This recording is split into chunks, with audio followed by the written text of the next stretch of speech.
નમસ્કાર વિદ્યાર્થી મિત્રો, વેલકમ ટુ e-લર્નિંગ યુટ્યુબ ચેનલ પર આપ સૌનું હાર્દિક સ્વાગત કરે છે। જો તમે અમારી ચેનલ પર નવા હો તો સૌથી પહેલાં અમારી ચેનલને સબસ્ક્રાઇબ કરો, બેલ આઇકોન પ્રેસ કરો, જેથી અમારા આવનાર વિડીયો યુટ્યુબ પર સૌથી પહેલાં તમને જોવા મળે। આજે વિદ્યાર્થી મિત્રો આપણે જ્ઞાન સેતુ બ્રિજ કોર્સ અંતર્ગત ધોરણ 8 અંગ્રેજી chapter number 8 tomorrow never comings એના વિશે અહીંયા ચર્ચા કરવાના છે। તો સૌથી પહેલાં એક્ટિવિટી 1 પર જઈએ। સિંગ ધીસ પોએમ એટલે કાવ્યનું ગાન કરવાનું છે। પછી એના પરથી આપણે રાઇટ રીમિંગ વર્ડ્સ સરખા ઉચ્ચારણ આપણે શબ્દો અલગ કરવાના છે। તો આપણે સ્ટાર્ટ કરીશું। પહેલું છે my dog listen to me when I talk, he goes with me for a walk, when I sleep he is sleepy too, he does everything I do, he has eyes that always show, he knows everything I know, when I speak he always minds, he shares with me the things he finds, when other people say I am bad, he hangs his hair and looks so sad, he cuddles up and licks my hand and tells me he can understand। તો વિદ્યાર્થી મિત્રો આ રીતે તમારે આ કાવ્યનું ગાન કરવાનું છે, વાંચી લેવાનું છે। હવે આપણે રીમિંગ વર્ડ્સ એટલે સરખા ઉચ્ચારણ અલગ શબ્દો કહે, જેમ કે ટોકનું શું થયું વોક, તો આપણે જુઓ ટોકનું વોક, એ તો બીજું ટુનું શું થયું ડુ, સોનું નો, પછી માઇન્સનું ફાઇન્ડ્સ, બેડ તો સેડ, હેન્ડ તો અન્ડરસ્ટેન્ડ। તો આ રીતે વિદ્યાર્થી મિત્રો તમારે જે રાઉન્ડ કરે છે એ તમારી, જેમ કે ટુ તો અહીંયા લખી દેવાનું ડુ, પછી સો તો નો, માઇન્ડ્સ તો ફાઇન્ડ્સ, બેડ તો સેડ, હેન્ડ તો અન્ડરસ્ટેન્ડ। આ રીતે લખી દેવાનું વિદ્યાર્થી। આ અન્ડરસ્ટેન્ડ છે એટલે થોડું ગીચોગીચ ભરાયેલું છે એટલે તો આ રીતે તમારે કાવ્ય વાંચીને એમાંથી સરખા ઉચ્ચારણ શબ્દો અલગ કરી દેવાના છે, જે તમારા માટે બહુ સહેલું છે। હવે આગળ છે right who does what with the helpful for the poem, એટલે કાવ્યમાંથી ડોગ વાળા વાક્યો અને આઈ વાળા વાક્યો તમારે અલગ કરવાના છે।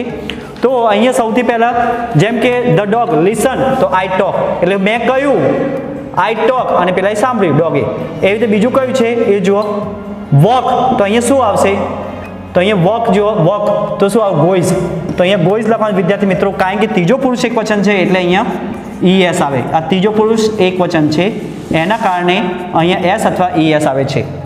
સ્લીપ્સ, જો અહીંયા સ્લીપ્સ આપ્યું તો સ્લીપ્સનું અહીંયા શું કર્યું જુઓ, સ્લીપ શોધો, આ સ્લીપ તો શું આવશે સ્લીપી, અહીંયા શું આવે સ્લીપ્સનું શું આવે સ્લીપ લખો તો જ પણ ચાલશે અહીંયા સ્લીપ, બરોબર આઈની સામે। નો તો અહીંયા નોઝ આવશે, ટેલ મી જુઓ નો તો અહીંયા નોઝ, એવી રીતે માઇન્ડ તો અહીંયા જુઓ માઇન્ડનું શું આવે માઇન્ડ તો સ્પીક, અહીંયા જુઓ આઈ સ્પીક મેં કહ્યું, he always minds, he said with me, તો અહીંયા તમારે માઇન્ડ તો અહીંયા ઉલટું હી માઇન્ડ્સ તો આઈ સ્પીક આવશે, તો અહીંયા થોડું ઉલટું થયું વિદ્યાર્થી મિત્રો, અહીંયા માઇન્ડ આઈ માઇન્ડ નહીં આવે પરંતુ અહીંયા થોડું ચેન્જ કરીએ, અહીંયા આઈ સ્પીક આવશે, અહીંયા સ્પીક તો અહીંયા શું આવશે માઇન્ડ્સ। આ રીતે જોઈ લો, તમે બતાવી દઉં કઈ રીતે, કારણ કે આ વાક્યમાં જો હી ઓલવેઝ માઇન્ડ્સ અને આઈ સ્પીક એટલે થોડું આડાવડું થયું, એના કારણે મેં તમને અહીંયા અલગ બતાવ્યું। હવે ફાઇન્ડ્સ તો એ જગ્યાએ શું આવે જો ફાઇન્ડ્સ, અહીંયા ફાઇન્ડ હશે ફાઇન્ડ, હી ફાઇન્ડ્સ આવ્યું તો અહીંયા શું આવે હી શેડ્સ વિથ મી ધ, તો વેન અધર પીપલ સે આઈ એમ બેડ તો અહીંયા આપણે શું આવશે શેડ આવશે। ઓકે, તો આ રીતે વિદ્યાર્થી મિત્રો તમારે આ વાક્ય તમારે લખી લેવાનું છે અને પૂરું કરવાનું છે। હવે આગળ છે નીચેના ક્રિયા સૂચક શબ્દો વાંચો, તેમાંથી જે ક્રિયા દરરોજ કરતા હોય તો તેની સામે ડેલી માટે ડી એટલે કે નિયમિત કરતા હોય તો ડી લખવાનું છે, રેગ્યુલર કરતા હોય એક દિવસ છોડીને તો આ લખવાનું, અને ટેવ રૂપે જો તમારી ટેવ હોય હેબિટ હોય તો એ જગ્યાએ એચ લખવાનું છે। તો સૌ પહેલાં છે ટેક અ બાથ, હવે તમારે દરરોજ તો તમે સ્નાન કરો છો એટલે જગ્યાએ શું આવશે ડેલી ક્રિયા છે આ ભાઈ એક દિવસ છોડતા. ડ્રિંક મિલ્ક, તો એ તમારે દૂધ પીતા હો તો કેટલાકને હેબિટ હોય, ટેવ હોય, તમારે જે લાગુ પડે, અને કેટલાક રેગ્યુલર, તો તમારે આમાંથી જે લાગુ પડે લગે તો હું અહીંયા હેબિટ કરું છું, ટેવ છે. મેક ટી, ચા બનાવી, તો ચા તમારે દરરોજ તો બને, કોઈક દિવસ બને, ડેલી તો બને નહીં, રેગ્યુલર એટલે એક દિવસ છોડીને કોકને બને એ રીતે. બ્રશ ટીથ, એ તો ડેલી આવશે કારણ કે દાંત સાફ કરવાનું. ગો ટુ સ્કૂલ, તો સ્કૂલમાં તમે શાળા જવાનું હોય તો કોઈક દિવસ રજા આવે એટલે એમાં શું આવશે, રેગ્યુલર આવશે. હેલ્પ ફ્રેન્ડ, મિત્રને મદદ, તો એ હેબિટ છે, તમારી ટેવ છે, કોઈક વાર કરો. વોશ ક્લોથ, તો ભાઈ કપડાં ધોવાના, તો કપડાં પણ તમારે એક દિવસ ધોવો એક દિવસ નહીં ધોતા એવું બને છે એટલે રેગ્યુલર આવે. ઈટ રોટી, રોટલી ખાવાની, પરંતુ એમાં પણ એવું છે કે રોટલીમાં શું હોય કે એટલા કોઈ દરરોજ તો રોટલી બને ને, સાંજે તમારે ભાત બને, દાળ બને, ખીચડી બને, તો અહીંયા આપણે શું આવશે, રેગ્યુલર આવશે. સિંગ સોંગ્સ, તો સિંગ સોંગ શું આવશે, હેબિટ, ટેવ. પ્લે ક્રિકેટ, ક્રિકેટ રમવાની વાત છે તો એ તમારે ટેવ હશે એટલે હેબિટ લખ્યું છે અહીંયા. ગેટ અપ અર્લી, એટલે સવારે વહેલું ઉઠવાનું એટલે ડેલી આવશે. કેટલાક મોડા ઉઠે એના માટે અલગ લખજો. રીડ સ્ટોરી બુક, વાર્તાની ચોપડી વાંચે, એ પણ એક હેબિટ છે. તો આ રીતે વિદ્યાર્થી મિત્રો તમારે રેગ્યુલર, નિયમિત, હેબિટ, ટેવ રૂપે એ તમારે અહીંયા પૂર્ણ કરવાનું છે. હવે એના ઉપરથી ઉપરના શબ્દ સમૂહના આધારે તમારા વિશે 10 વાક્યો લખો. અને અહીંયા જો એ ઉદાહરણ આપે છે, I take a bath early in the morning, I take bath early લખ્યું. પછી આઈ હેલ્પ માય ફ્રેન્ડ્સ, મેં મારા મિત્રો. હવે બીજું આગળ જો એ તમારે વાક્ય બનાવતું જવાનું છે. ડ્રિંક મિલ્ક, એ તમારે ચાલુ કરી દેવાનું છે કે અહીંયા લખવાનું I drink milk in the morning, એટલે હું સવારે દૂધ પીઉં છું એ રીતે લખી દેવાનું. તમારું વાક્ય આ રીતે બનાવી દેવાનું. પછી બીજું શું છે, મેક ટી, તો મેક ટીનું પણ લખ્યો, તો તમે I make tea in the morning.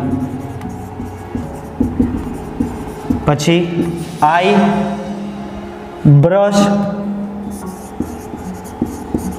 Teeth in the morning, જ્યાં મોર્નિંગ લાગે ત્યાં લખી દેવાનું. પછી I go to school, I go to school in the morning. પછી હવે અહીંયા આઈ હેલ્પ ફ્રેન્ડ્સ એ આવી ગયું. પછી તમારા વોશ ક્લોથ, તો આઈ વોશ ક્લોથ્સ. હવે તમારે જ્યારે ધોતા, તમે બપોરે ધોતા હોય, સાંજે, તો તમારી રીતે ઇન ધ મોર્નિંગ, જો સવારે ધોતા હોય તો ઇન ધ મોર્નિંગ કરવાનું. આ તમારે બાકી રાખી જગ્યા તમારે જે લખતા હોય, in the morning, in the evening, in the afternoon, જ્યારે તમે ધોતા એ તમે લખી શકો. પછી તમે લખો આઈ ઈટ રોટલી, આઈ ઈટ રોટી, એટલે રોટલી ખાવાની, તમે ગમે ટાઈમ લખી શકો, મોર્નિંગ, ઇવનિંગ, આફ્ટરનૂન. પછી I play cricket, sorry I sing a song, તો અહીંયા લખવાનું I sing a song, I sing a song in prayer. આપણે એટલું બધું રાખીએ. પછી છે I play cricket in the evening, I play cricket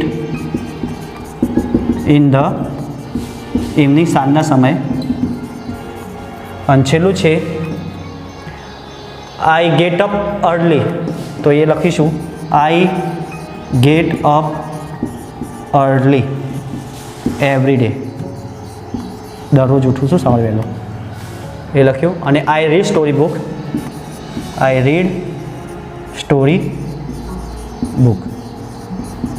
તો વિદ્યાર્થી મિત્રો આ રીતે ઉપરના વાક્યો તમારે અહીંયા લખી લેવાના છે, જે તમે કોઠામાં બતાવ્યું હેબિટ, રેગ્યુલર અને ડેલી, એમાંથી તમારા વાક્ય બનાવવાનું છે. હવે નીચે તમે લખેલા ઉપરના વાક્યો આઈની જગ્યાએ, આ આઈ છે, આઈની જગ્યાએ તમારા મિત્રનું નામ લખી વાક્ય બનાવવાનું છે. એક યાદ રાખજો, તો જ્યાં આઈ છે એ જગ્યાએ તમારે નામ બદલવાનું છે. અને શું ચેન્જ થશે એ તમારે યાદ રાખવાનું.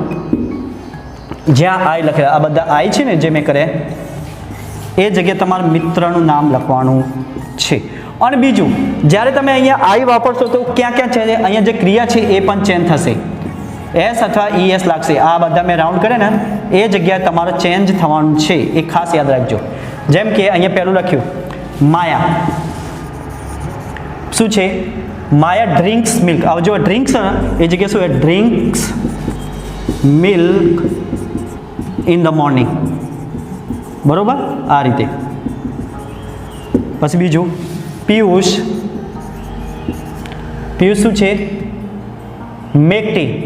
તો એ લખો makes tea in the morning. એ રીતે આગળ આઈ બ્રશ ટીથ એટલે કે Suresh brushes teeth in the morning. પછી લખો આગળનું છે I go to school in the morning. Falguni goes to school in the morning. પછી આગળ જો I eat roti. Suhas eats roti. I sing. Priya sings a song. એટલે ગીત ગાય છે. આપણે એ રીતે શોર્ટમાં બનાવી દઈએ.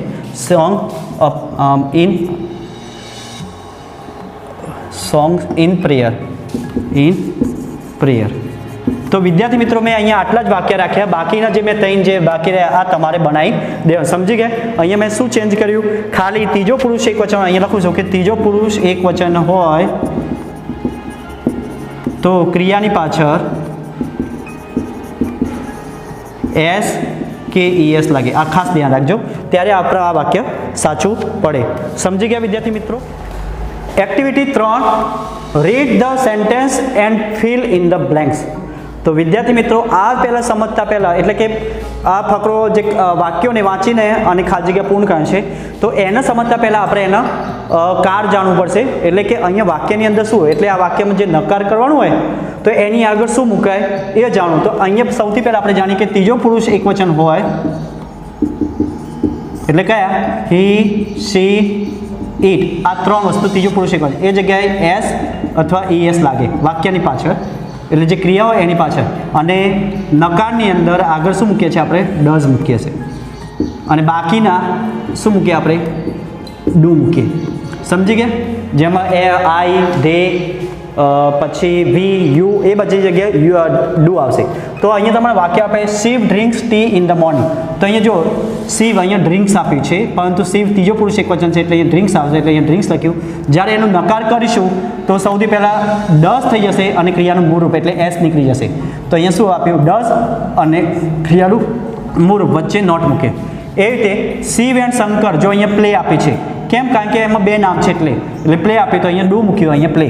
જો ડુ અને પ્લે. તો આ રીતે અહીંયા પણ આપણે શંકરની વાત કરીએ. Shankar prepares lunch for Shiv. તો અહીંયા પ્રિપેર્સ મૂક્યું છે તો આગળ ડઝ અને અહીંયા ક્રિયાનું મૂળરૂપ પ્રિપેર. તો અહીંયા શું મૂકવાનું? ડઝ, અહીંયા પ્રિપેર. એ રીતે. એવી રીતે ચંદ્રિકા મેમ્સ ટીચીસ અસ ઇંગ્લિશ. તો આ જો ટીચીસ અહીંયા મૂકી દેવાનું, TEACHES. તો અહીંયા જો ત્રીજો પુરુષ એકવચન છે એટલે અહીંયા ડઝ થઈ ગયું, અહીંયા ટીચ થઈ ગયું. તો અહીંયા ડઝ લખવાના, અહીંયા ટીચ. એવી રીતે સ્ટુડન્ટ્સ રીડ મેગેઝિન. તો જો સ્ટુડન્ટ છે અહીંયા રીડ આવ્યું ડુ, તો અહીંયા ડુ નોટ રીડ. આ રીતે. એવી રીતે શ્રેયા સિંગ્સ. જો અહીંયા શ્રેયા છે, અહીંયા સિંગ્સ આવે તો આપણે અહીંયા શું મૂકવાનું? Sings. Bhajans in the morning. Sings અહીંયા શું આવશે? ડઝ પૂરવાનું અને અહીંયા આપણે સિંગ મૂકીશું. આ રીતે. તો અહીંયા લખવાનું ડઝ સિંગ. એવી રીતે children run in the morning. Children એટલે ઘણા બધા આવે તો અહીંયા રન, અહીંયા ડુ આવશે, અહીંયા રન. તો અહીંયા આપણે લખીએ ડુ રન. તો આ રીતે વિદ્યાર્થી મિત્રો તમારે આ વાક્ય પૂર્ણ કરવાનું છે. સમજી ગયા? હવે એક્ટિવિટી 4. હવે activity 4, read following paragraph and answer the question. એટલે કે ફકરો વાંચો અને પ્રશ્નો જવાબ આપો. તો આપણે અહીંયા ફકરો વાંચીએ. પહેલું જોઈએ. Mister C Vasavada is a scientist. એટલે કે મિસ્ટર સી વસાવદા કોણ હતા? વૈજ્ઞાનિક હતા. He has a very dear friends name Shankar. એને ખાસ મિત્ર હતો Shankar.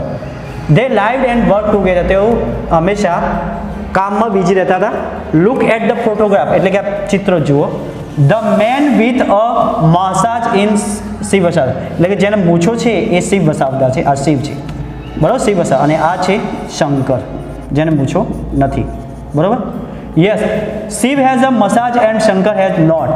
Shiv gets up early in the morning, he practice yoga for an hour. Shankar does not practice yoga, Shankar યોગાની પ્રેક્ટિસ કરતો નહીં. He makes tea and breakfast for Shiv. તે કોને શું કરતો હતો? તે શિવને માટે ચા અને નાસ્તો તૈયાર કરતો હતો. Shankar does not take tea coffee for breakfast, એટલે કે શંકર શું હતું કે ચા નાસ્તો કરતો ન હતો. Around 10 a.m. they have their house. They go to the laboratory. It is 50 km away from their home. Shankar drives the car. He never breaks the traffic rules. Shiv likes music. He says, play Vaishnav bhajan to tene kahiye. And Shankar starts singing. He can do both the things together without any mistake. He is a good driver and a good singer too. In the laboratory, Shiv prepare a new type of robot. That robot will help the children with their study and play. It will never be angry with them. Shankar helps Shiv in this experiment. He is a good helper. He also prepares lunch for Shiv. And Shankar is a good cook too. તો આ રીતે વિદ્યાર્થી મિત્રો તમારે ફકરો વાંચી લેવાનું છે અને એ પ્રમાણે તમારે અહીંયા પ્રશ્નો જવાબ આપવાનો છે. તો પહેલું છે રાઇટ ટ્રુ એન્ડ ફોલ્સ. તો Shankar has a big moustache, શંકરને મૂછો હતી ભાઈ? ના ભાઈ, કોણ હતી? શિવને હતી. તો અહીંયા શું આવશે? ફોલ્સ. બીજું છે Shankar help Shiv in laboratory. તો અહીંયા શંકર શું કહે? શિવને મદદ કરતો તો યસ. તો અહીંયા શું આવે? ટ્રુ આવશે. સોરી, ટ્રુ, TRUE આવશે. True. Shankar is a good cook. તો સાચી વાત, Shankar is a good cook. Shiv is a unique cricket. જો વિદ્યાર્થી મિત્રો આ બે છે આપણે ફકરામાં આપ્યું નથી, જે તમારા ચોપડીમાં આપેલું છે એ વાંચી લેજો. એટલે Shiv is a unique cricketer, તો ફોલ્સ આવશે કારણ કે એ નથી. પછી બીજું છે Shiv checks emails after lunch, તો એ પણ ફોલ્સ આવશે. સમજી ગયા? આ બંને તમારે ચોપડીમાં આપેલા છે, એ ખાસ વાંચી લેજો. હવે અહીંયા ખાલી જગ્યા આપવાની છે. તો જો fill in the blanks proper words, તો અહીંયા શિવ નામ જોવાનું, પછી એ પ્રમાણે ખાલી જગ્યા પૂરવાની છે. તો શિવ ખાલી જગ્યા અર્લી ઇન ધ મોર્નિંગ, તો અહીંયા શિવ ત્રીજો પુરુષ એકવચન છે, તો અહીંયા છે ને એસ અથવા યસ, તો ગેટ્સ અપ્સ આવશે. એવી રીતે શંકર ખાલી જગ્યા ટેક બ્રેકફાસ્ટ, તો શંકર, તો અહીંયા શું ડઝ નોટ આવશે. શિવ એન્ડ શંકર ખાલી જગ્યા પ્લે હોકી, તો જો બંને નામ છે એટલે શું આવશે? Do not. ધ રોબોટ ખાલી જગ્યા નોટ ઇટ ફૂડ, તો ધ રોબોટ છે તો ડઝ આવશે. ધે ખાલી જગ્યા laboratory by their car, they છે તો શું આવશે? ગો ટુ આવશે. તો આ રીતે વિદ્યાર્થી મિત્રો તમારે ખાલી જગ્યા ભરવાની છે. અહીંયા મેં લીટી કરી છે, તમે લખી લેજો. એ હવે આવે છે આન્સર ધ ક્વેશ્ચન. જો તમે ફકરો વાંચ્યો હોય તો એના પ્રમાણે આપણે જવાબ આવે. Who is a scientist? તો Shiv Vasavdar. Shiv is a scientist લખશો, આટલું લખશો તો પણ ચાલશે. ઓકે. બીજો હુ મેક બ્રેકફાસ્ટ? તો Shankar makes breakfast. Does Shankar take tea? તો શું આવશે? શંકર ડઝ તો નો. અહીંયા શું આવે? No. Shankar does not take tea. Where does Shiv work? તો Shiv works થશે. She works in the laboratory.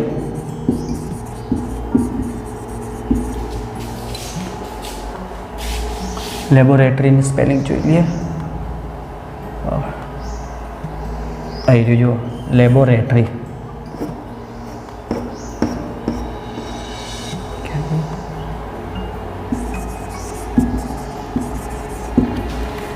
Who prepared lunch? તો ખાવાનું કોણ? તો શંકર. Shankar prepares lunch. તો આ રીતે વિદ્યાર્થી મિત્રો તમારે પ્રશ્નોના જવાબ આપી દેવાના ફકરા વાંચીને. સમજી ગયા? હવે અહીંયા છે જો ઉપરના ફકરામાંથી નીચેના વિધાનો જેવા અર્થવાળા વિધાનો શોધીને લખો. તો તમારે અહીંયા ફકરો વાંચે એમાંથી સાચો. જેમ કે Shankar always follow the traffic rules, તો he never breaks the traffic rules. એ રીતે શંકર કેન કુક ગુડ, તો અહીંયા શું આવશે? Shankar Shankar is a good cook. Shankar is a good cook. હવે એ તમને બતાવી દો. Sorry, Shankar is good cook. તો ક્યાં છે? તો અહીંયા છે. જુઓ, તમે ફકરો વાંચશો.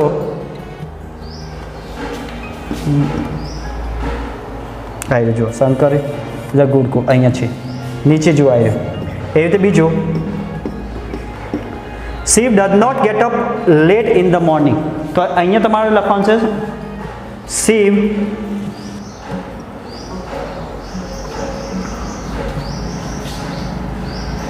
જો Shiv gets up early in the morning.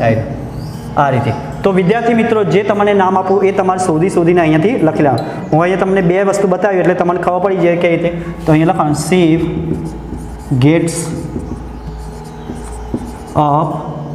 gets up early in the morning.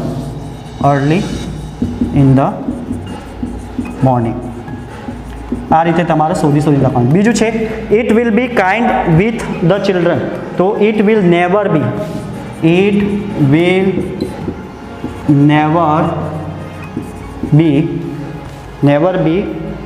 angry with them.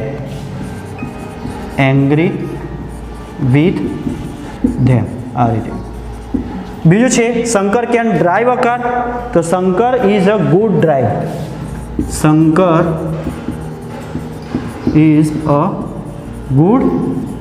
Drive. પૂર્ણ વિરામ કરતું રહેવાનું વિદ્યાર્થી મિત્રો. Good driver. Shankar does not eat anything. તો Shankar does not take tea, coffee અને એનીથિંગ. તો લખો Shankar does not take tea, coffee or anything.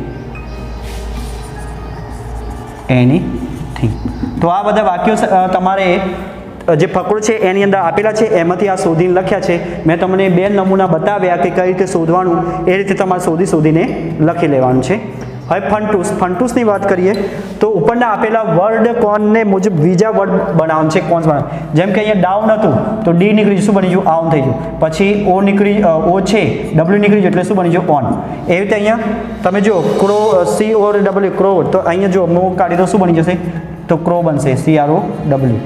પછી સી નીકળી દો, સી કાઢી દો એટલે શું બનશે? રો બનશે. આ રીતે. અને બીજું આ ડબલ્યુ કાઢી દઈશું તો શું બનશે? ઓર બનશે. આ રીતે તમારે બનાવવાનું છે. એ રીતે હોનેસ્ટ માટે આપણે હોસ્ટ બનશે. આ રીતે કાઢી દઈએ તો હોસ્ટ એની કાઢો. પછી બીજો બનાવવો તો હોટે બને. આ રીતે OST કાઢો હોટ બની જશે. આ રીતે. એ રીતે મેંગોમાંથી કાઢો તો શું બનશે? મેન અને AN. આ રીતે વિદ્યાર્થી મિત્રો તમારે શબ્દો બનશે. સમજી ગયા? હવે ક્રોસ વર્ડ છે એ તમારે પૂરવાનું છે. વર્ડ આપેલા છે અને આ ખાનામાં તમારે લખવાનું છે. તો તમારે શું કામ? પહેલાં તો અક્ષરની સંખ્યા ગણી લેવાની અને જે આ ચોરસમાં આપેલા છે એ પ્રમાણે તમારે અહીંયા પૂર્ણ કરવાનું છે.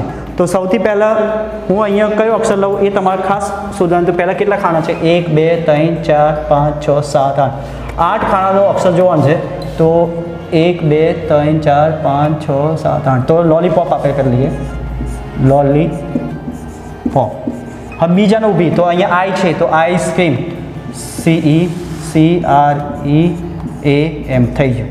હવે ઈ આવ્યો તો એવો કયો શબ્દ? જો આ બે શબ્દ નાખી ગયા. હવે ઈ આવે એવો તો બટરફ્લાય, BUTTE.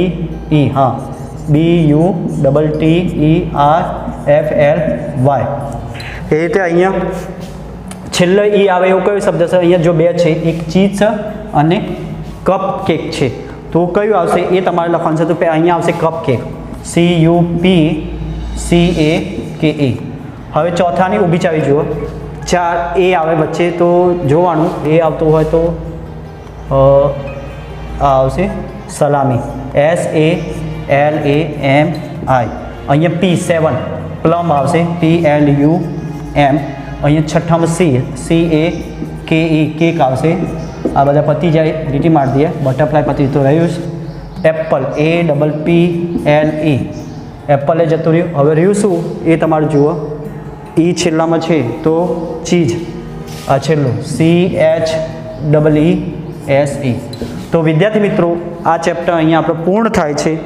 તો તમને આ વિડીયો કેવો લાગ્યો? જો સારું લાગ્યો તો લાઇક એન્ડ સબસ્ક્રાઈબ કરજો અને બેલ આઇકોન પ્રેસ કરજો, જેથી અમારા આવનાર વિડીયો યુટ્યુબ પર સૌથી પહેલાં તમને જોવા મળે. થેન્ક યુ, ધન્યવાદ, આભાર. અને બીજા મિત્રો અને વિદ્યાર્થી મિત્રો શેર કરજો, જેથી એમને પણ ઉપયોગી નીવડે. Okay, thank you.